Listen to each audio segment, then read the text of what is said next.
Good day everyone. In this video, I will be showing you how to add speaker notes on Google Slides.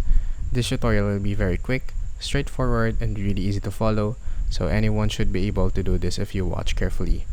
Now, do not worry if this is your first time using Google Slides, you're a beginner, or in general is just not familiar with the whole interface of Google Slides, as I will be here to guide you and show you the step-by-step process on how to do this thing.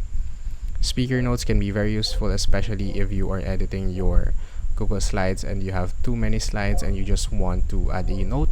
Let's say, for example, in this one, I would like to add a note wherein it says you need to add this information later on, you need to change this format, and many more. Now, changing or adding a speaker note can also be useful, especially if you are handing on the slides to your students and you just want to insert more notes aside from what is written on the slide. You can add a speaker note and they can view it as well.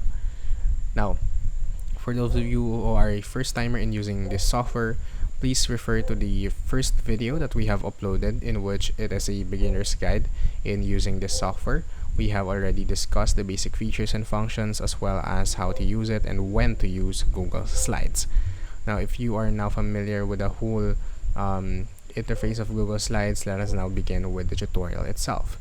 To add a speaker note, all you have to do, as you can see right here in my Google Slides file, all I have to do is to head over to the bottom section of my screen wherein it says click to add speaker notes, and you can bring it as well. As you can see, we have a large canvas here, and to add speaker notes, as what it says, you just need to click on it, and now you can type in as much as you want. As you can see, I can add as many texts as I want, and it just never ends.